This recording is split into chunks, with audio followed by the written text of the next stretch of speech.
Hola, en este video quiero entonces que abordemos la plenaria número 2 del del módulo mejor de física para el curso de fundamentación en ciencias de la Facultad de Ciencias Exactas y Naturales de la Universidad de Antioquia. Entonces, en esta segunda plenaria estaremos abordando algunos temas muy importantes que tienen que ver precisamente con la materia.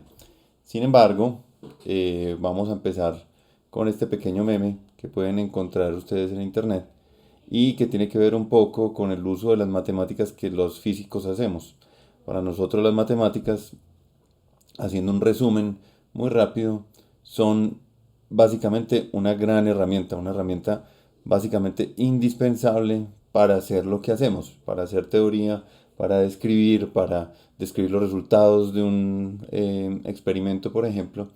Sin embargo, no dejan de ser una herramienta para los físicos y en ese caso, pues la usamos bastante libremente.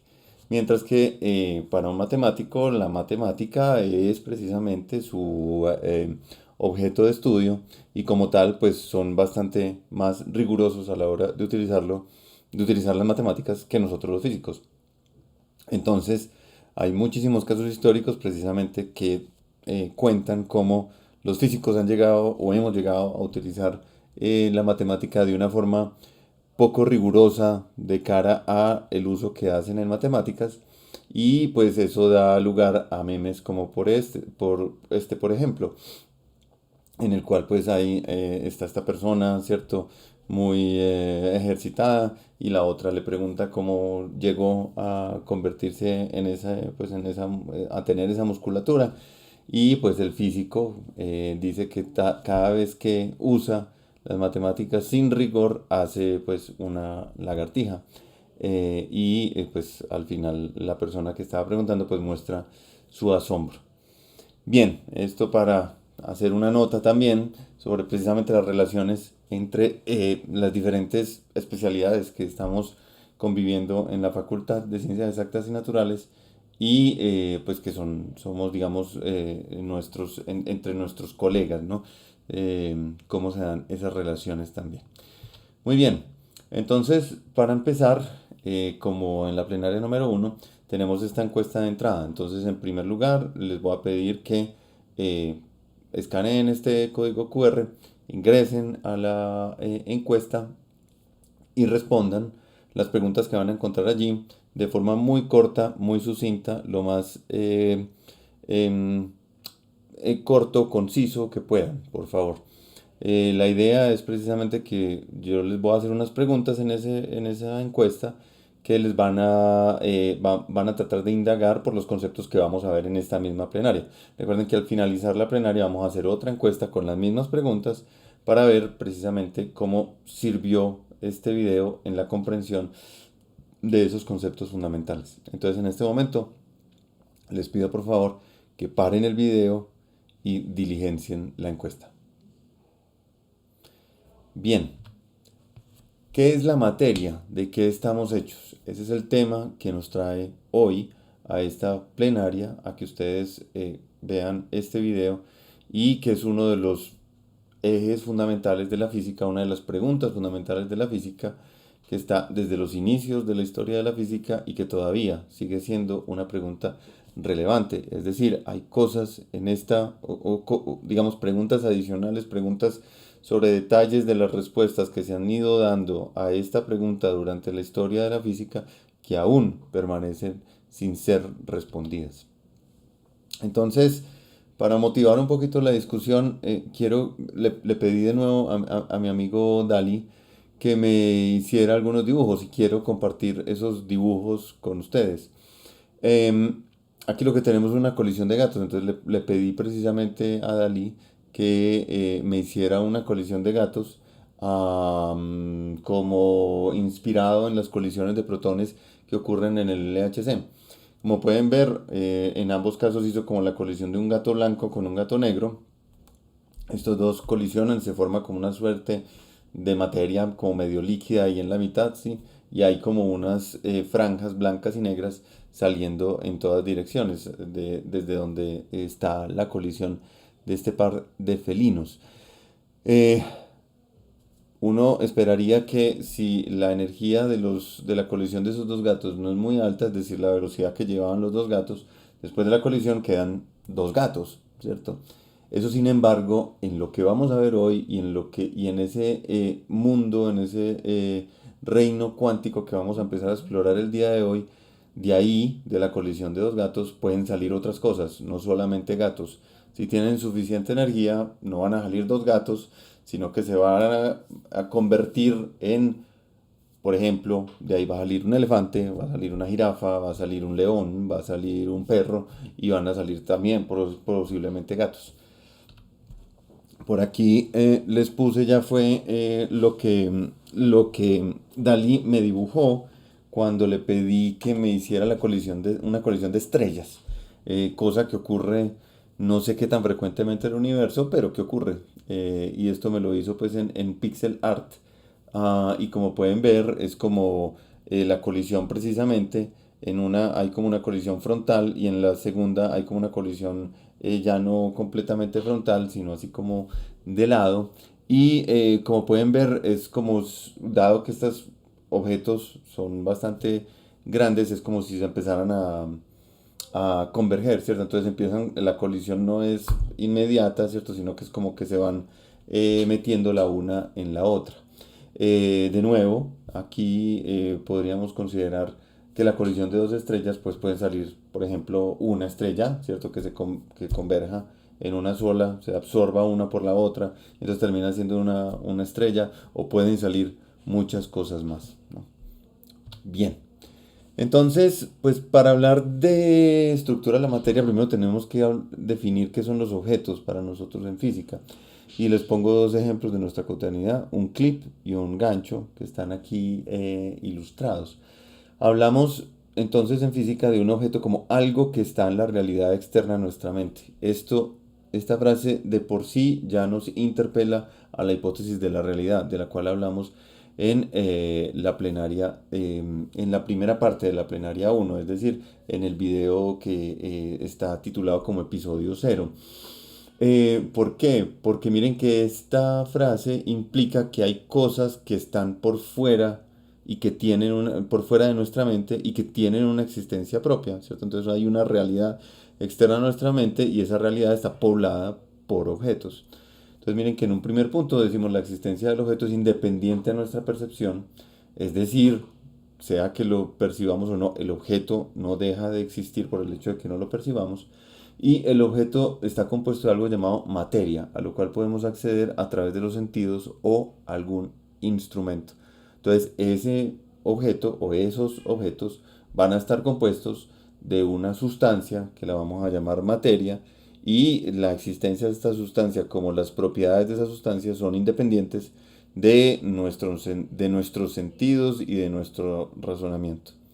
Por lo tanto, para conocer la materia requerimos de instrumentos de medidas del aparato sensorial, es decir, requerimos de medios para interactuar con ese objeto, con la materia de ese objeto y poder llegar a entender de qué está conformado el objeto. Bien, por acá entonces empezamos a hablar de lo que llamamos la estructura de ese objeto. Si nosotros empezamos a concebir que el objeto está hecho de una cosa que es la materia, esa materia queremos saber cómo está conformada, de qué está hecha, ¿cierto? Y esas preguntas apuntan a la estructura del objeto. Entonces, como se van a dar cuenta, en realidad la mayor pregunta que vamos a responder cuando hablamos de qué estamos hechos es cómo estamos hechos. ¿Listo? La estructura en realidad es tal vez la pregunta más relevante y la pregunta de mayor profundidad que nos queda en este tema en particular. Y pues les pongo como ejemplo una imagen de un rompecabezas con pues un objeto que es muy conocido, por lo menos para los que tenemos la posibilidad de vivir en Antioquia, o pues ya es un objeto de todas formas bastante conocido a nivel turístico, a nivel nacional y en otras partes, que es la Piedra del Peñol. Bien, cuando buscamos estructura en Internet, ¿cierto? Encontramos bastante tipo de información. Sin embargo, pues me voy a referir en este caso única y exclusivamente a lo que se encuentra en Wikipedia y en la RAE. En Wikipedia lo que encontramos es esto que dice aquí en la parte izquierda superior, que dice la estructura es la disposición y orden de las partes dentro de un todo. También puede entenderse como un sistema de conceptos coherentes enlazados cuyo objetivo es precisar la esencia del objeto de estudio. Bien, si lo dejamos por ahí, miremos la imagen que nos presenta. Esa imagen que nos presenta Wikipedia es del ADN, ¿cierto? De la doble hélice del ADN. Entonces miren que si bien, por ejemplo, para el ADN sabemos cuáles son sus componentes, ¿cierto? Sabemos que sus componentes principales son GATC, ¿cierto? Guanina, adenina y las otras dos. Eh, Miren que tal vez lo más importante del ADN no es que esté compuesto solamente por esas cuatro, sino cómo están dispuestas esas cuatro y en dónde están dispuestas en esa gran estructura que es el ADN. El ADN adicionalmente pues tiene toda una historia interesantísima de su descubrimiento, donde precisamente podemos ver también algunas características del mundo científico, donde se le da el Nobel, por ejemplo, al asesor de la persona que en realidad descubrió el ADN, que hizo las primeras fotografías cristalográficas y que ya había dado una interpretación de cómo era esa estructura del ADN. Entonces, en cierto sentido, esta persona se roba ese descubrimiento, obtiene el premio Nobel, es una persona tremendamente, ¿cómo decirlo? Una persona que ha expresado unas opiniones inclusive racistas y muy machistas en el ambiente público, y es precisamente una cuestión, una historia muy preponderante porque la persona que le robaron precisamente este descubrimiento es Rosalind Franklin, una mujer, y su asesor pues es un hombre. Entonces, pues los dejo también esa idea ahí para que ustedes la consulten en internet. Y adicionalmente en estructura, en la RAE, encontramos de hecho hay muchos más apartados que los que estoy mostrando acá, pero por lo menos estos primeros tienen, yo creo, mayor relación con lo que queremos discutir nosotros. En el primer apartado dice disposición o modo de estar relacionadas las distintas partes de un conjunto. En el segundo dice distribución y orden de las partes importantes de un edificio. Y en el tercero dice distribución y orden con que está compuesta una obra de ingenio, como un poema, con una historia, etcétera, etcétera, etcétera. Entonces, como vemos en ambas definiciones, lo importante es para la estructura unas partes, que hay unas partes, y que adicionalmente, para poder hablar de estructura, nos vamos a hacer referencia a cómo están dispuestas esas partes en un todo. Eso es precisamente lo que tenemos acá. Esto es un ejemplito de un juego que se llamaba Astralandia, que era por lo menos el Lego colombiano, por decirlo así, donde pueden ver que hay un montón de piezas dispuestas de una cierta forma para poder llegar a construir ese todo. Probablemente en este caso en particular, si yo cojo una de esas columnas de la entrada, ¿cierto? Del frente de esa construcción y la quito, probablemente la estructura no va a caerse. Pero si la casa esta fuera real, probablemente si cojo la columna, si la remuevo, sí se caiga. Entonces vemos que toda esta gran estructura, que es el símil arquitectónico que estoy haciendo en este momento, tiene un montón de partes que cumplen una función dentro del todo, y que sin esas partes cumpliendo la función que les corresponde, entonces no podemos tener el todo. Por ejemplo, de nuevo, la columna. La columna la puedo quitar y ponerla en el techo, ¿cierto? Ponerla encima del techo. Entonces podríamos decir, bueno, en cuanto al todo, la columna está ahí, ¿cierto? Sin embargo, no está desempeñando la función que es, y entonces por ende, probablemente la estructura como tal se derrumbe. O el techo, por ejemplo, el techo pues va a cumplir la función de cubrir del agua, ¿cierto? Cubrir del sol el interior de la estructura.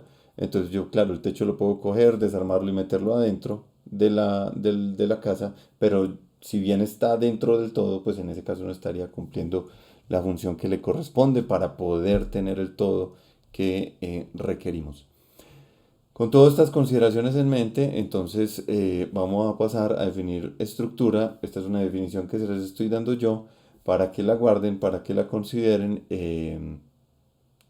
Obviamente pueden haber discusiones alrededor de esta definición, pero me parece una definición lo suficientemente buena, concisa y acertada. Dice así, la estructura, composición por partes interrelacionadas para formar un todo. Composición por partes interrelacionadas para formar un todo. Entonces, si bien cuando hablamos de estructura tenemos que hablar de un todo y de unas partes, una cosa muy importante que viene de esta definición es que esas partes tienen relaciones. Eso tiene que ver con lo que les dije ahorita de la función de cada una de las partes, ¿cierto? Pero entonces si las partes no están relacionadas, no conforman un todo. Si las partes no están relacionadas, o como pongo aquí, interrelacionadas, no conforman un todo y entonces en ese caso no hablaríamos de estructura. Bien, vamos entonces con un ejemplo artístico. Esta imagen esta pintura corresponde a una pintura de una serie de pinturas muy importante en la historia de la pintura contemporánea, de la pintura moderna, y hace parte de esa serie que se llaman Los Nenúfares de Monet. Esos nenúfares son precisamente, o mejor dicho, esa serie corresponde a un montón de pinturas, todas de nenúfares, donde podemos visualizar en la técnica impresionista estas hojas de nenúfares en el agua flotando, ¿cierto? Y las flores, y podemos ver ese reflejo del resto de cosas que pueden haber por ahí sobre la superficie del agua. Al ser esa técnica impresionista, pues lo que consiste precisamente esta pintura es en un conjunto de manchones, de pinceladas, unas más grandes que otras, combinaciones de colores, ¿cierto? Que van a terminar dando la imagen total. Como pueden ver, no es una pintura realista en el sentido de que se va y pinta los detalles como si fuera una fotografía, sino que aquí lo que nos está generando la impresión y podemos ver, ¿cierto? Podemos identificar lo que contiene esa pintura, aunque sean solamente un conjunto de manchones. Podría uno pensar, por ejemplo, que son un conjunto de pinceladas o de manchones bien dispuestos, ¿cierto? Porque si no estuviesen dispuestos en el mismo orden o en el mismo sentido que le da al pintor, que le dio al pintor, precisamente no podríamos, ¿cierto?, identificar que son nenúfares. Como les digo, son pinturas tremendamente importantes en la historia de la pintura contemporánea, por lo menos de la pintura pues, europea, ¿cierto?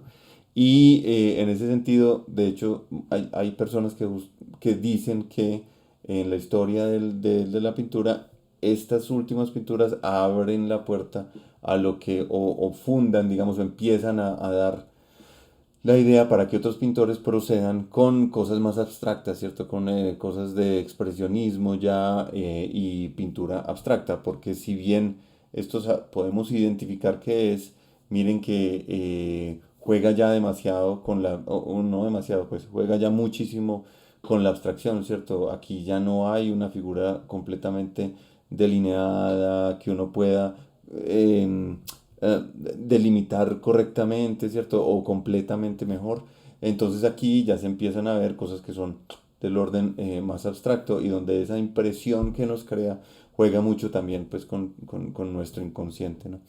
Entonces, si nosotros quisiéramos ver precisamente cuál es la estructura de lo que está pintado ahí, ¿qué tenemos que hacer? Lo que tenemos que hacer o lo que haría uno, por ejemplo, si uno estuviera viendo esa pintura en vivo y en directo en un museo, sería acercarnos a la pintura, es decir, mirarla más de cerca.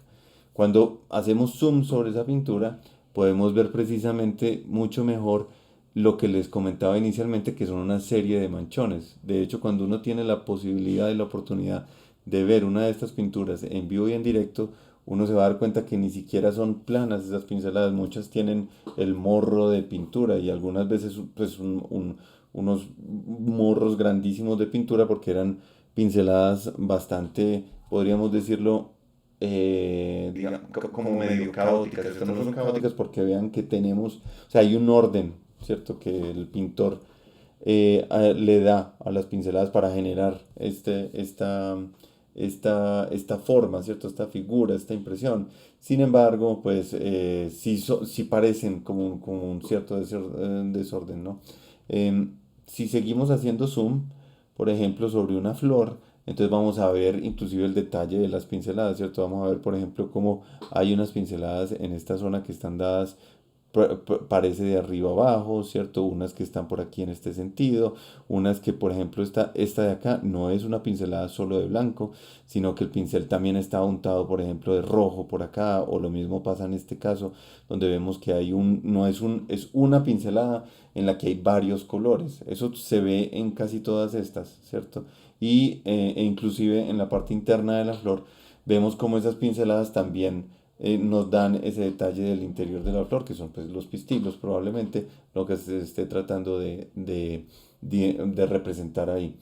Entonces de aquí podríamos decir, bueno, venga, si yo cojo esta pincelada, la recorto, cojo esta otra pincelada, la recorto, cojo esta otra pincelada, la recorto y cojo estas pinceladas, la recorto por ahí y reordeno, ¿cierto? Ya no voy a tener la imagen de una flor de nenúfar en mi cabeza. Entonces, si bien son pinceladas que parecen hasta descuidadas, tienen una relación entre ellas, tienen una relación de orden entre ellas. Porque si no hubiese tal relación, entonces nuestra imagen no sería la de una flor de nenúfar. Muy bien. ¿Qué nos queda de este ejercicio? Que para ver correctamente la estructura, es decir, para ver los detalles de la estructura de algún objeto, debemos acercarnos. Ahorita le dijimos, hicimos zoom, ¿cierto? Entonces a eso nos referimos con acercarnos. Y lo ponemos entre comillas porque pues no en todos los casos físicos lo que vamos a hacer es acercarnos físicamente hablando, ¿cierto? Pero esto sí quiere decir como entrar en la estructura, es decir, irnos más y más y más adentro. Y también pongo ver entre comillas porque precisamente en física no forzosamente vamos a hablar de ver con los ojos, sino que vamos a ver, a tratar de ver con instrumentos. El ejemplo inmediato es el microscopio, uno de los inventos más importantes para la historia de la ciencia, porque nos ha permitido ir mirando en detalle la estructura de los objetos de la naturaleza. Por allá a finales, o mejor dicho, es un instrumento, para no decir cuáles siglos, un instrumento que si bien ha sido diseñado por los ópticos, pues ha tenido un montón de usos y lo que les voy a mostrar a continuación precisamente es de hace ya unos cuantos siglos y que fue descubierto por un biólogo. Este descubrimiento que pueden ver acá, esa imagen es un GIF, entonces no es un video, ¿cierto? Pero es un GIF y lo que está mostrando es precisamente cómo se ve una cierta cosa bajo el microscopio, ¿cierto? Entonces un videíto de mirando en un microscopio, en el objetivo del microscopio. Este movimiento browniano recibe su apellido precisamente de este señor Brown, que era un biólogo, y que lo que estaba observando era polen. Lo que estamos viendo en este momento es polen, polen de las flores. Como sabemos, eso no está estrictamente vivo. Eso se los dejo como pregunta a ustedes para que la discutan y la resuelvan. El polen está vivo. Recuerden que pues del polen se van a producir posteriormente las semillas y de ahí se van a producir seres vivos, pero esos estados transitorios iniciales, esas cosas están vivas. Pero bueno, más allá de que estén vivos o no, cosa que ustedes probablemente quieran resolver, lo que sí sabemos es que el polen no se mueve por sí solo. El polen se mueve por efectos del aire o lo transportan animales como las abejas o los colibríes o los murciélagos, que son animales polinizadores, pero el polen de por sí no se mueve. Sin embargo, este polen parece moverse, ¿cierto? Está haciendo un temblorcito, un temblor continuo. Este polen está en una solución acuosa y entonces en esta solución acuosa que podemos ver ese temblor del polen. Esto inicialmente lo que produjo fue toda una refinamiento de los microscopios porque se pensó originalmente, o bueno, uno de los pensamientos iniciales era que que era un efecto óptico, no que era un efecto real. Y en ese sentido, pues lo que se hizo inicialmente fue ir refinando el instrumento, pues el microscopio, para llegar a ver si efectivamente este fenómeno era real. Y definitivamente es real. Este experimento se puede reproducir hoy con los microscopios actuales con bastante facilidad. Entonces, ¿qué es lo que está pasando, cierto? Si estas cositas no se mueven por sí solas, porque no están vivas, o bueno, porque no tienen paticas, ¿cierto? Eh, ¿Por qué parecen tambalearse, cierto? ¿Por qué parecen moverse? La primera persona que hizo la descripción de este fenómeno desde el punto de vista físico fue Albert Einstein en el siglo pasado, cuando estaba haciendo también sus artículos sobre la relatividad especial y sobre el efecto fotoeléctrico que veremos luego. am, Hizo un artículo sobre el movimiento browniano y la explicación que él hizo fue desde la física estadística. Lo que estamos viendo como movimiento de las partículas de polen son los átomos del medio pegándole a las partículas del polen por todos lados, ¿cierto? Entonces, en el medio hay átomos, o el medio está hecho de átomos. Esos átomos pues están moviéndose todo el tiempo y al tener esas partículas de polen metidas en el medio, pues esos átomos le van a estar pegando por todos los lados, caóticamente, estocásticamente por todos lados. Entonces lo que vemos como un temblor es precisamente el efecto del golpeteo de los átomos en las partículas de polen bajo el microscopio. Entonces, si por algún motivo alguien les pregunta que los átomos no se pueden ver, aquí los estamos viendo su efecto directo. Evidentemente no estamos viendo átomo a átomo, pero si la materia no fuera, no tuviera una estructura de átomos, este fenómeno ciertamente no se presentaría. ¿Cómo entonces identificamos la estructura de algo? ¿Cierto? ¿Cómo podemos llegar a descubrir esa estructura? ¿Cómo podemos entonces hacer esa cosa de ver más cerca, ver acercándonos, la que decíamos antes? Hay procesos físicos como el de separar sus partes. Si podemos coger algo y separar sus partes, por ejemplo aquí con un tamiz, ¿cierto? Si tenemos un bulto de tierra y queremos ver qué es lo que hay dentro de ese bulto de tierra, cuáles son los diferentes componentes de ese bulto de tierra.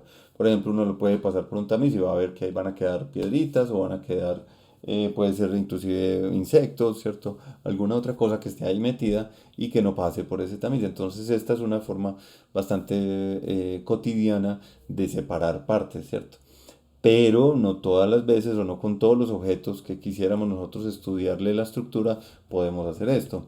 Por ejemplo, con una galaxia uno la puede escoger y pasarla por un tamiz y bueno, aquí me quedó la estrella o aquí me quedaron las estrellas, aquí me quedó el agujero negro. No, eso no lo podemos nosotros hacer. ¿Qué podemos hacer? Verlo e identificar sus partes de acuerdo a la función que le vemos en la dinámica a esas diferentes partes mientras nosotros lo estamos viendo. Entonces, por ejemplo, en una galaxia, pues podemos identificar el núcleo galáctico, podemos identificar el disco galáctico, podemos identificar el halo, podemos identificar los brazos de una espiral, si es una espiral galáctica, etcétera, etcétera, etcétera. Entonces miren que en algunos casos no vamos a poder coger el objeto, manipularlo y extraer sus partes, sino que nos va a tocar simplemente hacer una observación. Por ejemplo, este es un caso intermedio en el cual tenemos la estructura interna de un gato. Si el gato está muerto, pues entonces podemos hacer la cuestión de abrirlo, sacar sus partes, tal vez la cosa no más agradable del mundo, pero para aquellos que tienen una inclinación por hacer este tipo de experimentos o de este tipo de exploraciones, pues se podría hacer. Pero si el gato está vivo, pues no podemos hacer eso sin matar el gato, ¿cierto? Entonces aquí hay, por ejemplo, una descripción de todas esas partes y cómo esas partes pueden llegar a estar interrelacionadas. Entonces hay unos pulmones, hay un cerebro, hay una cola, hay unos riñones, unos hígados. Y sabemos, por ejemplo, que muy probablemente si removemos algunas de estas partes, pues la función o la totalidad del gato, que es que contiene su estado de vida, es decir, que esté vivo, probablemente cambie. Entonces destrozaríamos esa totalidad al quitar una de las partes porque deja de ejercer su función y entonces pasaríamos de tener un gato vivo a muy probablemente un gato muerto. Otro ejemplo de estructura, ya en este caso las matemáticas, una ecuación tiene diferentes partes que las podemos ver, las podemos manipular, tiene por ejemplo coeficientes, tiene variables, tiene unos diferentes términos, ¿cierto? Inclusive podemos decir que como es una ecuación, está el símbolo igual y hay un miembro izquierdo y un miembro derecho.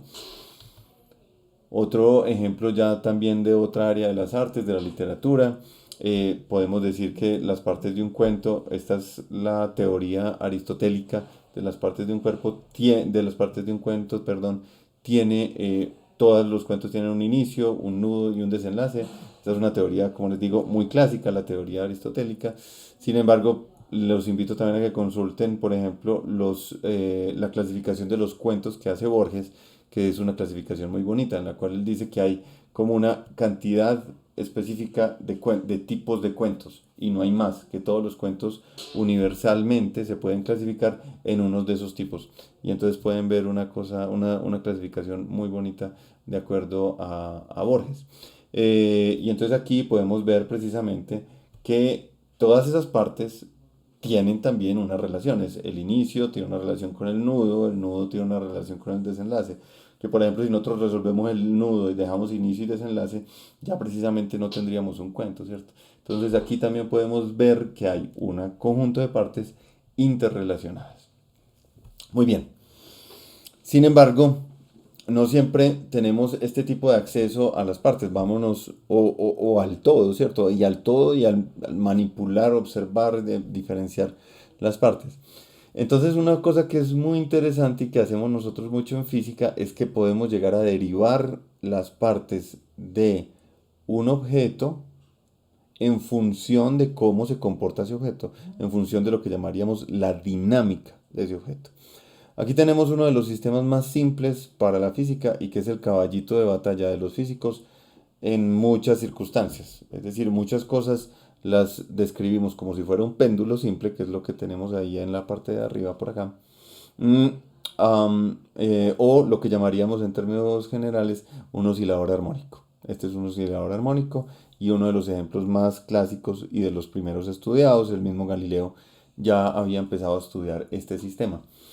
Sin embargo, una pequeña complejización de ese sistema ya nos lleva a cosas que son tremendamente difíciles de explicar en física, o más de explicar, tremendamente difíciles de describir matemáticamente. Entonces, en el primer caso que tenemos, o mejor dicho, la parte de abajo, tenemos lo que llamamos un péndulo compuesto, y entonces en realidad es un péndulo pegado de otro péndulo, o un péndulo que tiene pegado otro péndulo, ¿cierto? Como sabemos, la idea de un péndulo simple como este es que haya una masa y que hay un hilito que le restringe su movimiento, ¿cierto? Y ese hilito, su masa, es básicamente despreciable comparada con la masa del péndulo. Entonces aquí es un hilito, un objeto, un hilito, otro objeto, ¿cierto? Resulta que ese péndulo compuesto, ese péndulo doble que pueden ver ahí, ya presenta caos. Y caos es, por ejemplo, en este caso, que si variamos las condiciones iniciales del movimiento un poquitico, las dinámicas cambian muchísimo. Miren la trayectoria del péndulo azul en ambos casos. En el caso izquierdo, el ángulo inicial para ambos péndulos es cero. En el caso derecho, el ángulo inicial para el segundo péndulo es solo 0,1.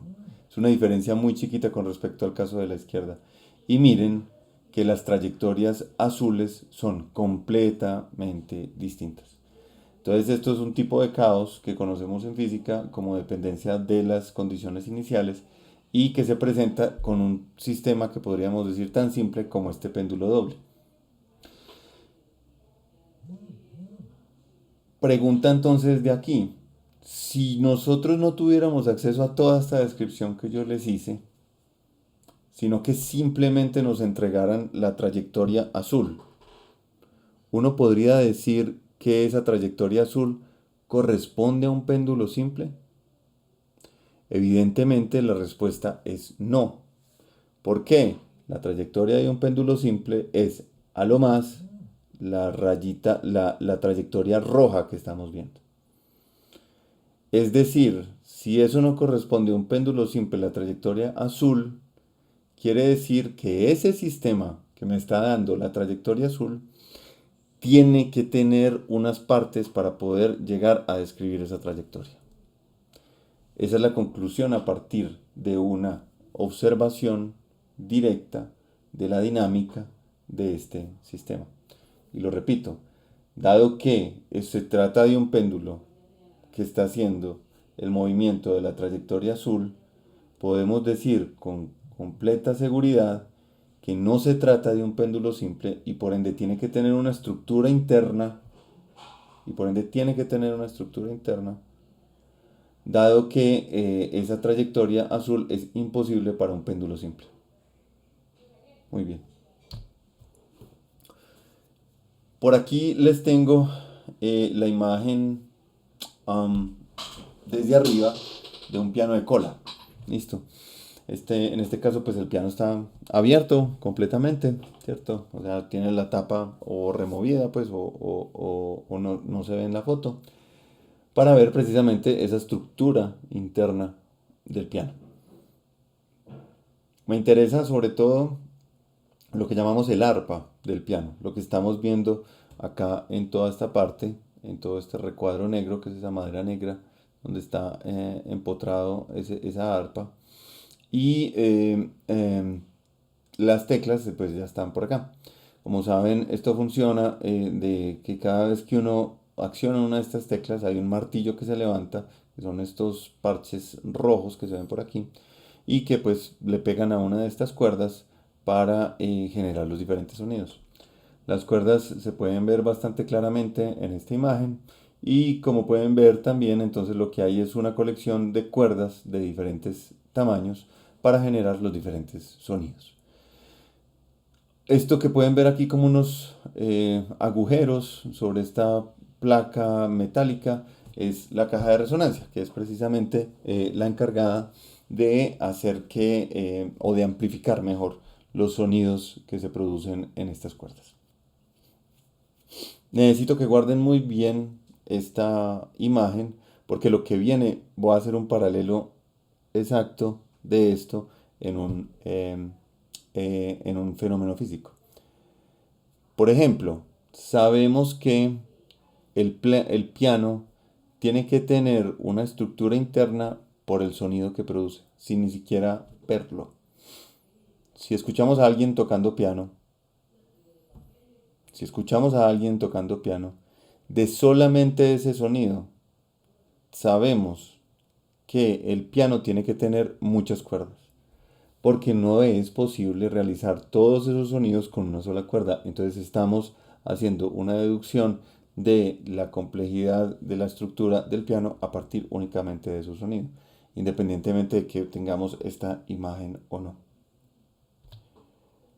Hay otras formas de desbaratar cosas un poquito más inmateriales, por decirlo así. La luz, por ejemplo, la luz blanca, se puede desbaratar. ¿Cómo hacemos nosotros para desbaratar luz? Muy difícil coger, manipularla y tratar de, ¿cierto?, con las manos, coger esa luz y ver de qué está compuesta. Sin embargo, hay otros elementos como un prisma que podemos utilizar precisamente para que esa luz, al cruzar el prisma, termine descubriendo todo el espectro que tiene. Entonces, como podemos ver aquí, esa luz blanca en realidad se descompone en una serie de colores que es todo el espectro visible cuando lo hacemos a partir de la luz del sol.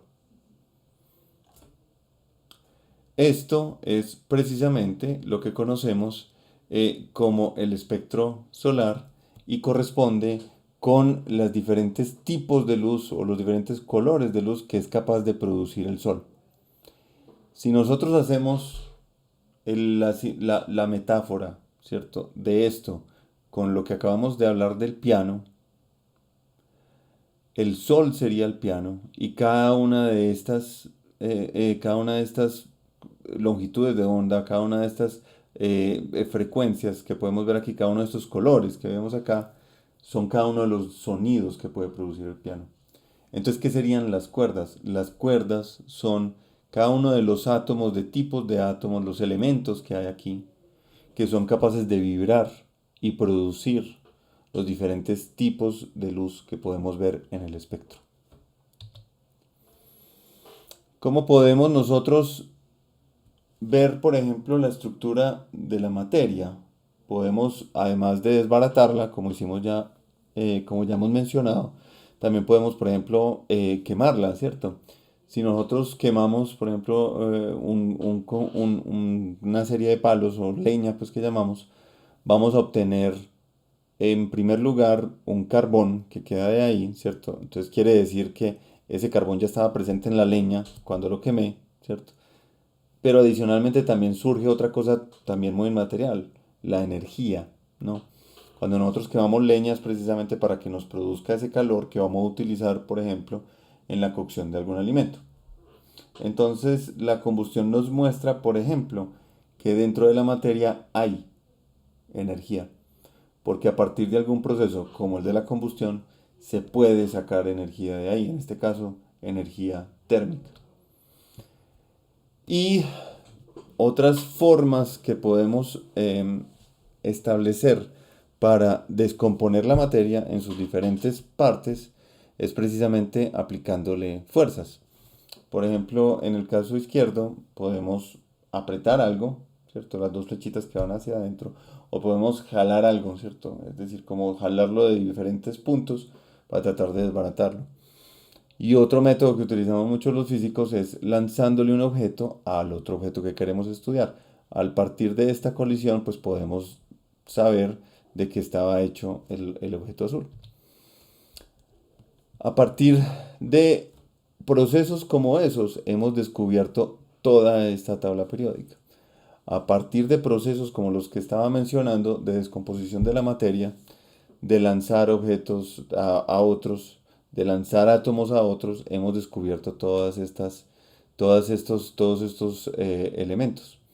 Y de hecho, el espectro que vemos en el Sol también corresponde a que hay presencia de muchos de estos elementos en el Sol como tal. Cuando se calientan, ¿sí? O cuando uno pasa, por ejemplo, una corriente eléctrica a través de alguno de estos elementos, ellos producen un color, producen una luz de un cierto color o unos ciertos colores. Lo más clásico es el caso del neón. Todos conocemos los tubos de neón y esos tubos de neón precisamente lo que tienen adentro es un gas de neón que se le pasa a una corriente y el neón lo que hace es excitarse, se jala, lo que estamos haciendo literalmente es jalarle el electrón al núcleo en esos átomos y cuando pasa esa corriente y se desexcita el átomo de neón, se produce esa luz que vemos nosotros en los tubos de neón. Entonces, de hecho, por aquí podemos ver precisamente qué pasa en este tubo de rayos catódicos cuando jalamos de varias partes, de dos lados, ¿cierto? El átomo y cómo encontramos entonces a partir de ahí esa estructura que tienen los átomos. Este experimento es tremendamente famoso porque precisamente de ahí es que se deriva o que se da el descubrimiento del electrón, que es uno de los componentes fundamentales de la materia. Está en todos los átomos, ¿cierto? Por aquí tengo yo una simulación.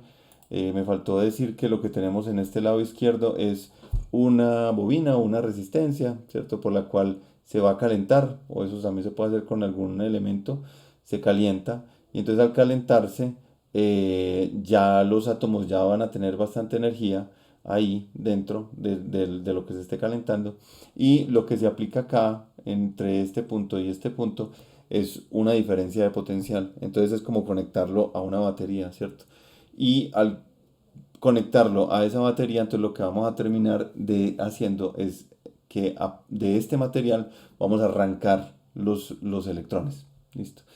Entonces, por aquí tengo la simulación, entonces vean la batería aquí, vean los dos polos y adicionalmente por acá voy a tener unas placas que van a estar cargadas, la de arriba positivamente y la de arriba y la de abajo, perdón, negativamente. ¿Esto para qué? Para ver que cuando lo que yo arranque de aquí y salga por este huequito, ¿cierto? Lo que yo arranque de aquí y salga por este huequito, qué tipo de carga tiene, ¿cierto? Si es carga negativa, entonces se va a ver atraído por la de arriba. Si es carga positiva, se va a ver atraído por la de abajo. Entonces, miren, por ejemplo, poniendo esto a funcionar, vemos como precisamente esos rayos catódicos que salen de esta parte, pues son directamente atraídos por la placa de arriba. Quiere decir eso, que las partículas que componen esos rayos catódicos, pues tienen una carga negativa para poder ser atraídos por la positiva. Podemos aumentar esa carga positiva de la placa de arriba y en ese caso vemos cómo se atrae más todavía el rayo. Y si no ponemos carga, el rayo va a seguir completamente derecho. Y si la invertimos, pues vemos cómo esa se va a torcer ya para abajo y no para arriba. Esto también podemos verlo como partículas en esta simulación. Entonces, cómo esas partículas van siendo arrancadas de la primera placa y las que pasan por el huequito, pues entonces serán lo que vemos nosotros en el experimento como unos rayos catódicos. Y si ponemos de nuevo entonces el voltaje, ¿cierto? Vemos cómo esas partículas apenas llegan acá a esas placas, pues se van a ver atraídas por esta placa de arriba positiva, entonces siendo ellas negativas. Muy bien. Entonces aquí tenemos un ejemplo supremamente clásico y supremamente claro de cómo aplicando una fuerza, en este caso a través de corrientes eléctricas y de voltajes, podemos entonces desbaratar la materia y ver su estructura. De este experimento sabemos entonces que la materia tiene una componente adentro, que son unas partículas llamadas electrones que tienen carga eléctrica negativa. Bien, para hablar ahora entonces de colisiones para desbaratar la materia y ver precisamente de qué está hecha, les voy a hablar un poquito del experimento en el que yo trabajo. El experimento en el que yo trabajo se llama el CMS, que está dentro de un complejo de un acelerador que se llama el Large Hadron Collider, que es el gran colisionador de hadrones. Ese gran colisionador de hadrones tiene más o menos una extensión de unos 27 kilómetros. Aquí se dibuja o se representa a través de este círculo amarillo, pero en realidad no está en la superficie, sino que está aproximadamente unos 100 metros bajo tierra. Entonces, en realidad, este CMS también está 100 metros bajo tierra, todo para aislarse o aislar todo este experimento de los rayos cósmicos. Lo que ven aquí con esta línea punteada es precisamente la frontera entre Francia y Suiza. Francia está para el lado de acá, Suiza está para el lado de allá, de donde se ven las montañas. Y esas montañas son precisamente los Alpes. Por acá pueden ver también este gran lago y en esa punta del lago está ubicada la ciudad de Ginebra, ciudad suiza. Entonces, pues de aquí nosotros lo que hacemos es poner una serie de protones a girar. Protones, recuerden que son los núcleos de hidrógeno. Y protones hay en los núcleos de todos los elementos, ¿cierto? Poner a girar en este gran acelerador, acelerarlas y hacerlas colisionar en diferentes puntos.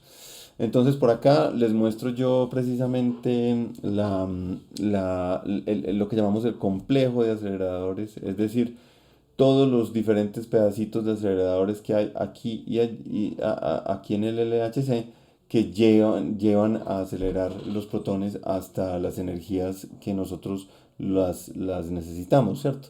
Entonces, como pueden ver, por aquí nosotros arrancamos en lo que llamamos un acelerador lineal, el LINAC, ¿sí? Y de ese acelerador lineal se hace la separación en gas de hidrógeno, se les quitan los electrones, entonces se hace la separación de los protones y los neutrones, se quedan con los protones y los protones se van pasando sucesivamente por estos diferentes aceleradores, subiéndoles sucesivamente la energía hasta llegar a el LHC, donde se aceleran hasta la máxima velocidad que tenemos nosotros posibilidad en el LHC. Luego, aquí van a ver en esta figura que el LHC en realidad está compuesto por dos tubos, ¿cierto? Uno en el cual se tienen protones girando en un sentido antihorario y en el otro tubo en el sentido horario.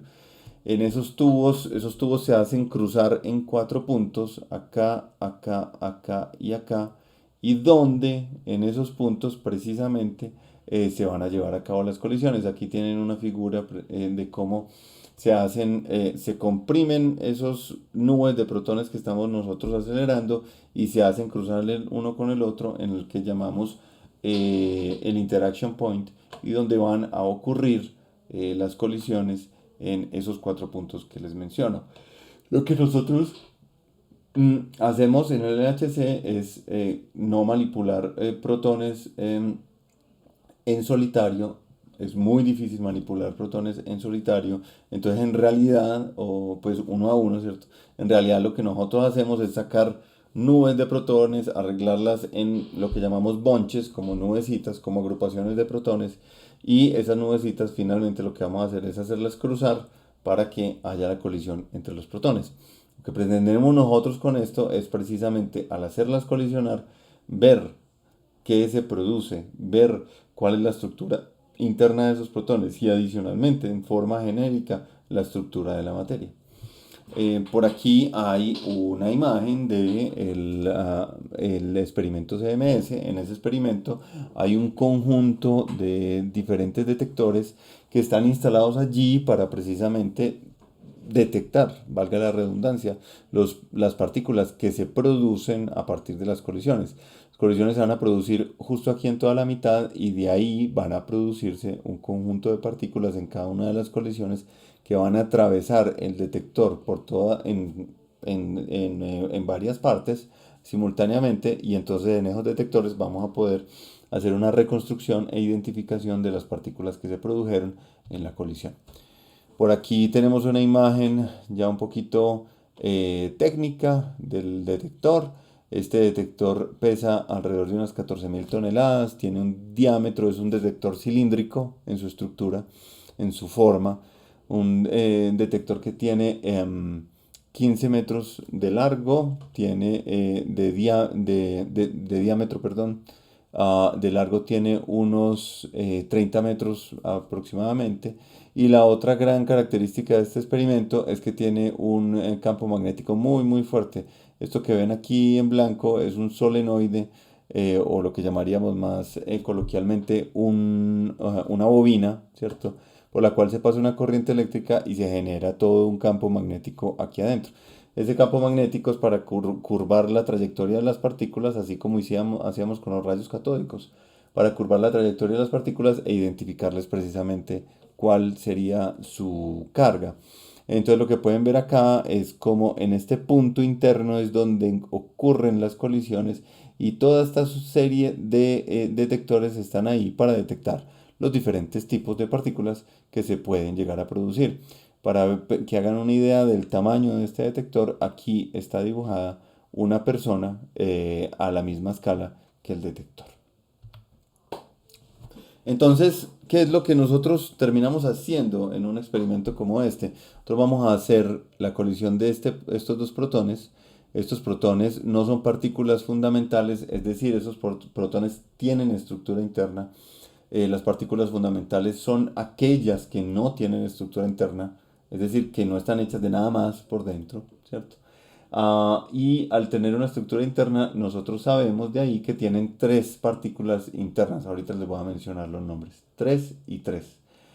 Entonces, cuando nosotros colisionamos protón con protón, lo que vamos a terminar colisionando son las partículas que están dentro de los protones. Y al tener esta colisión de esas partículas internas, se pueden producir una serie de procesos. Esto que estamos viendo es lo que llamamos un diagrama de Feynman, que nos ayuda precisamente a tener una imagen pictórica. También resulta ser una ayuda a la hora de hacer los cálculos matemáticos, pero por lo menos para hoy lo que podemos ver es que es una gran ayuda para tener una imagen de los procesos que pueden ocurrir.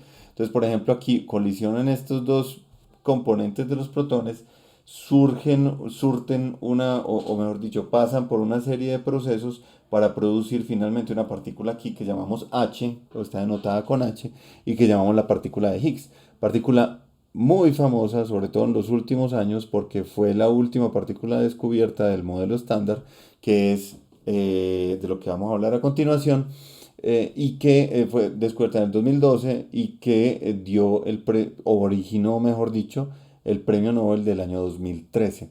Ese Higgs se produce a partir de la colisión, pero el Higgs muy rápidamente tiene un tiempo de vida muy tremendamente corto y rápidamente se descompone en otras partículas. Por ejemplo, en este caso es un Higgs que se está descomponiendo en dos fotones, es decir, en dos partículas de luz.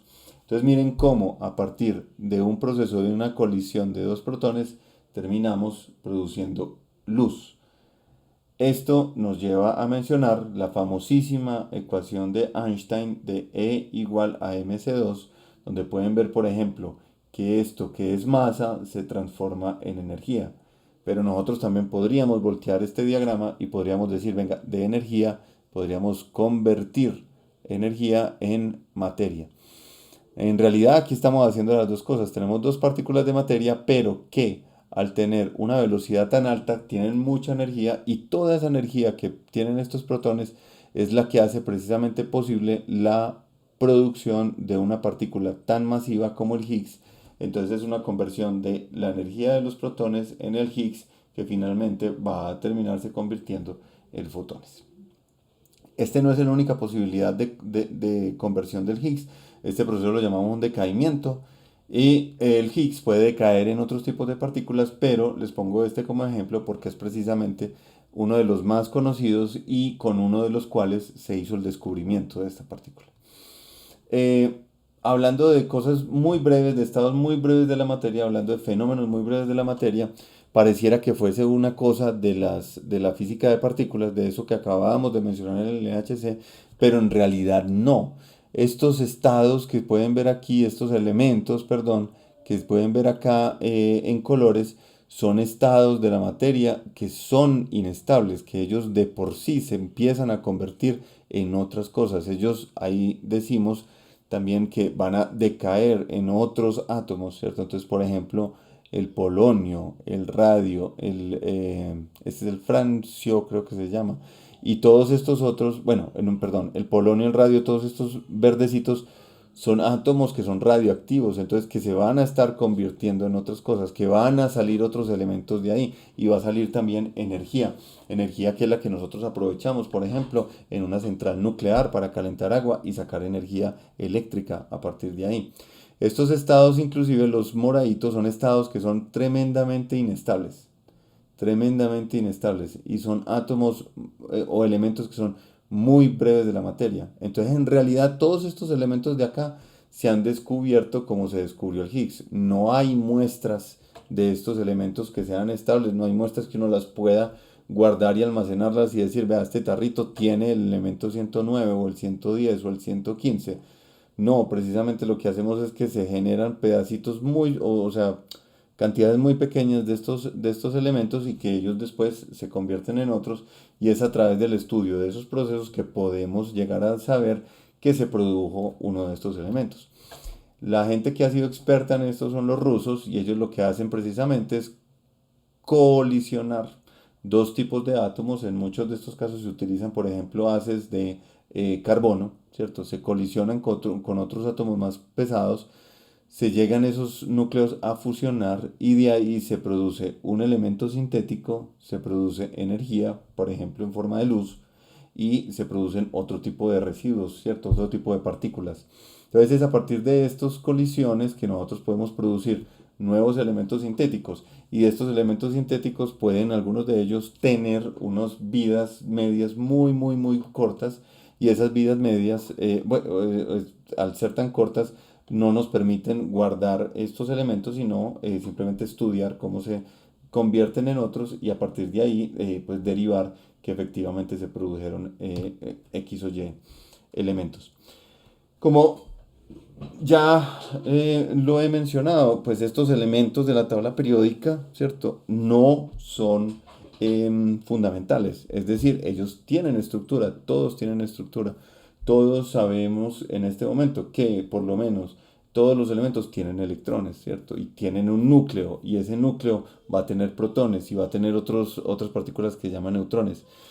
Entonces, una cosa de los que nosotros queremos en física es saber cuál es eh, ese conjunto de cosas con las cuales nosotros podemos elaborar cualquier cosa en el universo, que era precisamente a lo que se quería llegar con la tabla periódica.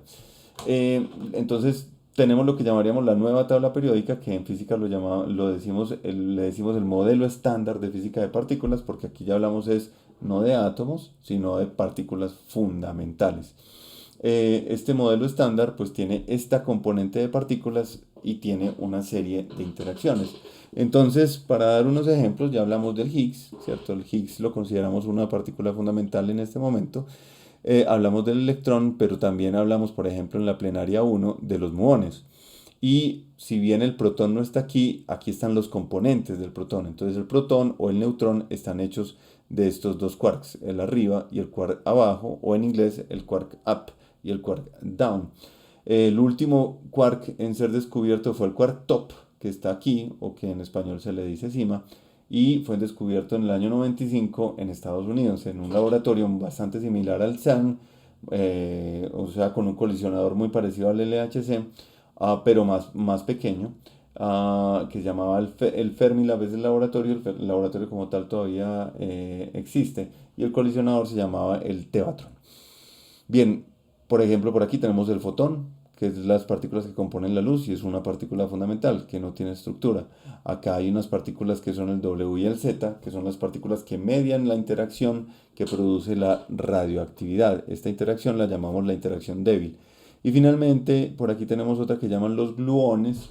Esos gluones son los encargados de mediar la interacción fuerte, que son, mejor dicho, estos son los que pegan los quarks para formar los protones y los neutrones. Y de hecho, los protones y los neutrones se pegan entre ellos gracias a una interacción derivada de esta interacción fuerte, perdón. Entonces aquí tenemos lo que llamamos el modelo estándar de física de partículas. Como pueden ver, tiene muchos menos elementos que la tabla periódica de los elementos químicos. Aunque acabamos de responder la pregunta de qué estamos hechos. Estamos hechos de esas partículas fundamentales con una serie de interacciones, es decir, con una estructura específica, ¿cierto? Hay varias cosas que aún no podemos responder acerca de estas preguntas que estábamos tratando en esta segunda plenaria. Una de ellas, esto que ven acá es una gráfica de distribución de velocidades.